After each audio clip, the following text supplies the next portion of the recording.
అందరికీ నమస్కారం. 2 రాష్ట్రాల్లో ఉన్నటువంటి తెలుగు ప్రజలకు, భారతదేశంలోనూ, యావత్ ప్రపంచంలోనూ ఉన్నటువంటి తెలుగు, మిగతా భాషలలోని అభిమానులకు, నా శ్రేయోభిలాషులకు, ఆత్మీయులకు, ప్రజా ప్రతినిధులకు, 2 రాష్ట్రాల ముఖ్యమంత్రులకు, మీడియా ప్రతినిధులకు నా హృదయపూర్వక నమస్కారాలు. గత 4 రోజులుగా ఏమేమి జరుగుతున్నదని అందరికీ తెలుసు. ముఖ్యమంత్రులకు కూడా తెలిసి ఉంటుంది. ఎందుకంటే వాళ్ళు ఎన్నో సమస్యలతో తలమునకలై ఉంటారు. కానీ ఎవరో ఆయన పర్సనల్ సెక్రటరీస్ చెప్పుండొచ్చు. నా హృదయంలో ఉండే ఆవేదన ఏమిటంటే కుటుంబ సమస్య. కుటుంబ సమస్యల్లో ఎవరైనా పర్మిషన్ లేకుండా ఇతరులు జోక్యం చేసుకోవచ్చా? మీరే ఆలోచించండి. 100కి 100% అనాల్సిన అవసరం లేదు. కనీసం 95-98% కుటుంబ సమస్యలు ఉంటూ ఉంటాయి.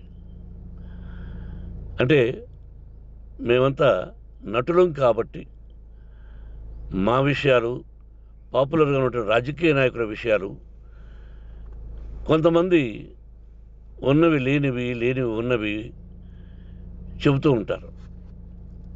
చెప్పేవాడు కూడా ఆలోచించాలి, వాళ్ళ మనసులు, వాళ్ళ కుటుంబ సమస్యలు అని.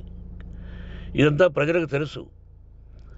కానీ ఎందుకులే మన పనులు మనం చేసుకుందాం అని అందరూ సైలెంట్గా ఉన్నారు. ఇప్పుడు ప్రజలు కూడా, కొంతమంది రాజకీయ నాయకులు కూడా ఆలోచించుకోవాల్సిన విషయం. విజువల్స్ చూడండి, టీవీల్లో వస్తున్నాయి, సోషల్ మీడియాలో వస్తుంది. రాత్రి 8 గంటలకు గేటు తోసుకుని నా బిడ్డ మనోజ్ కుమార్ వచ్చాడు. అది రైటా రాంగా పర్సనల్ విషయం, తర్వాత మాడుకోవచ్చు. పత్రికాధిపతులు, అది పత్రికా సోదరులు 4 రోజుల నుంచి నా ఇంటి ముందు మనుషులను పెట్టుకుని, వ్యాన్లు పెట్టుకుని అలా ఉండడం ఎంతవరకు న్యాయం? నేను అప్పటికీ బయట పోతున్నప్పుడు చెప్పాను, అందరికీ నమస్కారం అయ్యా, మీకు కుటుంబ సభ్యులు ఉన్నారు, దయచేసి నా సమస్యను నేనే పరిష్కరించుకుంటాను నా బిడ్డలతో, దీన్ని చిలవలు పరవలు చేయొద్దండి, దయచేసి నన్ను గౌరవించండి, నేను ప్రజలకు ఏం చేస్తున్నాను ఒక విద్య ద్వారా అనేది మీకు తెలుసు, నటుడిగా మీ అందరికీ తెలుసు, ఒక రాజ్యసభ సభ్యుడిగా మీకు తెలుసు, ఎంత క్లీన్ చిట్టుతో వచ్చానో రాజ్యసభ సభ్యుడిగా. నా హృదయంలో ఉండే ఆవేదన చెప్పనలవే కాదు, మీకే చెప్పాలి. ఈ రోజున ఈ మీడియా సోదరులు ఎంత కల్పితాలు, ఎంత నెగటివిటీ నన్ను గురించి చెప్తున్నారో మీ అందరికీ తెలుసు. దానికి నేను బాధపడడం లేదు. మీరు ముఖ్యంగా తెలుసుకోవాల్సింది, రాత్రుల్లో గేటు తోసుకుని, గేటు పగలగొట్టి పర్మిషన్ లేకుండా ఎవరైనా రావచ్చా? మీరే చెప్పండి. వచ్చిన వాళ్ళు అందరూ మీడియా సోదరులా, లేకపోతే ఇంకెవరైనా నా మీద పగ, రాగద్వేషాలతో ఏదో ఒక ఛానల్ చేతులు పెట్టుకుని అలా వచ్చి ఉంటారేమో సందేహం. కానీ వాళ్లను కొట్టాలని, తిట్టాలని మనసా వాచ దైవసాక్షిగా నేను అలా ఆలోచించేవాడిని కాదు. ఎందుకు? వాళ్ళు ఉద్యోగస్తులు, నేను కూడా ఉద్యోగస్తునే, అందరూ కూలివాళ్ళం. భగవంతుడు ఇస్తుంటాడు మనకు కూలి. ఎవరికి ఏమిటనేది ఆయన నిర్ణయిస్తాడు. ఇది మీ అందరికీ తెలుసు. వాళ్లకు నేను చెప్పినా వినకుండా ముందు నమస్కారం పెట్టాను. అయినా అతను నేను కొట్టామనే చెప్తున్నారు తప్ప, మైక్ తీసుకెళ్ళి నోట్లో పెట్టాము, నా కన్ను పోవలసింది. కన్ను పోయి ఉంటే అప్పుడు నేను కేసులు పెట్టాలి. నా కన్ను పోలేదు, కొంచెం తగిలింది కంటి కింద, నేనే ఎస్కేప్ అయ్యాను. లేకపోతే నా జీవితం గుడ్డిదయ్యేది. అతనికి తల కాదు చెంప మీద తగిలిందన్నారు. ఓకే, ఆ చీకట్లో ఎలా జరిగిందన్నది వాస్తవమే. మైకు లాక్కోవడం, వాడు నన్ను కేకలేయడం, ఆ దీనిలో ఘర్షణ జరిగింది. నేను కొట్టిన దెబ్బ అతనికి తగిలింది అన్నారు. దానికి హృదయపూర్వకంగా బాధపడుతున్నా. అతను నాకు తమ్ముడే. ఒక తల్లి బిడ్డలం కాకపోయినా I love them, I like them. అటువంటిది ఈ రోజుకి బాధపడుతున్నా నేను. అయ్యో, అతని భార్య ఎంత బాధపడుతుందో, అతని పిల్లలు ఎంత బాధపడుతున్నారో అని నేను ఆలోచిస్తున్నా. మరి నేనెంత ఆవేదనకు గురి హాస్పిటల్లో అయ్యానో. నటించింది సినిమాలో నటిస్తాను తప్ప నిజ జీవితంలో నటించాల్సిన అవసరం లేదు. నాకున్నది ఒకటి ధైర్యం, సాహసం. నీతిగా, న్యాయంగా, ధర్మంగా బ్రతకాలన్నది నా ఆలోచన. ఎందుకు కొట్టాలి? గేటు బయటుండి నేనేమైనా అసభ్యకరంగా వాళ్ళని కొట్టుంటే డెఫినెట్గా నా మీద 50 కేసులు కాదు 100 కేసులు పెట్టి నన్ను అరెస్ట్ చేయొచ్చు. లేకపోతే నేనే పోలీస్ స్టేషన్ పోయి, అయ్యా, ఆవేశంలో నా ఇంటి బయట ఉన్న వాళ్ళను కొట్టాను, నాది తప్పే అని పోలీస్ స్టేషన్కి ధైర్యంగా పెడతాను. కానీ ఇంటి లోపలికి వచ్చి నా ఏకాగ్రతను, నా మనశ్శాంతిని భగ్నం చేశాడు. ఆల్రెడీ నా బిడ్డ చేస్తున్నాడు. అయినా నీ కన్నబిడ్డ, ఎప్పటికీ నీ కన్నబిడ్డే. ఏదో ఒక రోజున న్యాయం జరుగుతుంది, మేము కూర్చొని మాట్లాడుకుంటాం. దీనికి మధ్యవర్తులు అక్కర్లే. కుటుంబ సమస్యలకు బయట వాళ్ళని పిలిపించి ఇలా చేయండి, మీరు ఇలా మాట్లాడండి అని చెప్పక్కర్లే. కట్టు బట్టలతో మద్రాసుకు వెళ్ళేవాడిని. ఆల్రెడీ మీకు చెప్పాను. పైసా లేకుండా కట్టుబట్టలతో, చెప్పులు సగం కింద అరిగిపోయి అలా వెళ్ళినవాడిని. మా తల్లిదండ్రులు అద్భుతమైన జన్మను ప్రసాదించారు. ఒక్క పైసా ఇవ్వాల.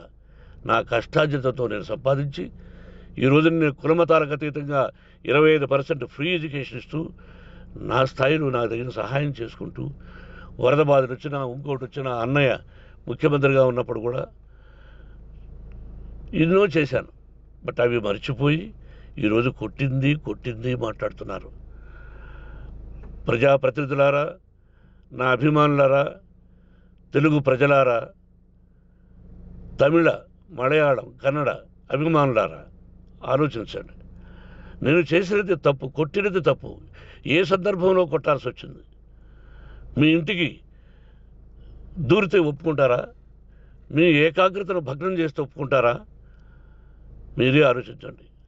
న్యాయాధిపతులు కానీ, ప్రజాప్రతినిధులు కానీ, అభిమానులు కానీ, వ్యాపారస్తులు కానీ, ఇదే మీడియా ప్రతినిధులు కూడా వాళ్ళ ఇళ్ళలోకి ఎవరైనా దూరి, ఏయ్ మన గురించి ఇలా రాశావు అని ఆ ఇళ్ళల్లోకి ఒక 10 మంది వెళితే వాళ్ళు దండం పెట్టి పంపిస్తారా?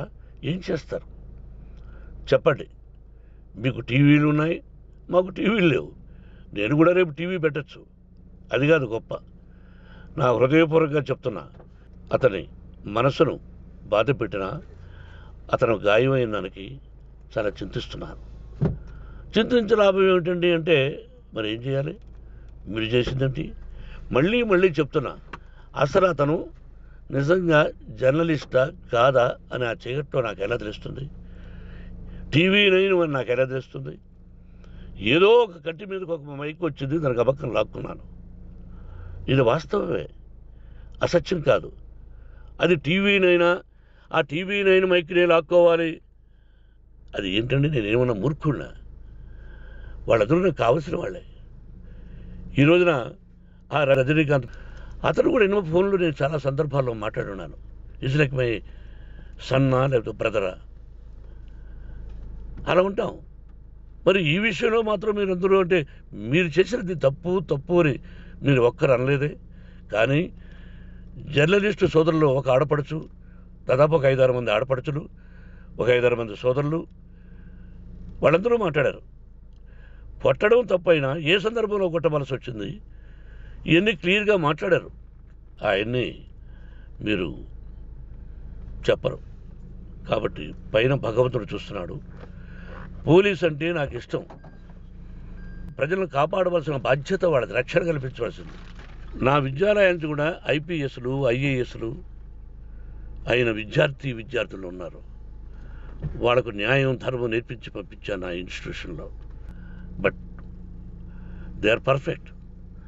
కొంతమంది ఐపీఎస్లు ఐఏఎస్లు డీసీపీలు ఇలా చాలామంది ఉన్నారు. బట్ ఎక్కడెక్కడో పనిచేస్తున్నారు. వాడు నా బిడ్డలు, మరి వాళ్ళు కూడా పోలీసు ఉద్యోగస్తులే కదా, న్యాయంగా ఉన్నారు కదా. కానీ ఇక్కడ మాత్రం ఏకపక్ష నిర్ణయం ఏమి చేస్తున్నారో మీరే ప్రజలారా చూడండి, ఆలోచించండి. నేను న్యాయమా అన్యాయమా, నేను చేసింది న్యాయమా అన్యాయమా మీరే ఆలోచించండి. నా ఇంటికి తలుపులు బద్దలు కొట్టి రావడం న్యాయమా? మీరే చెప్పండి.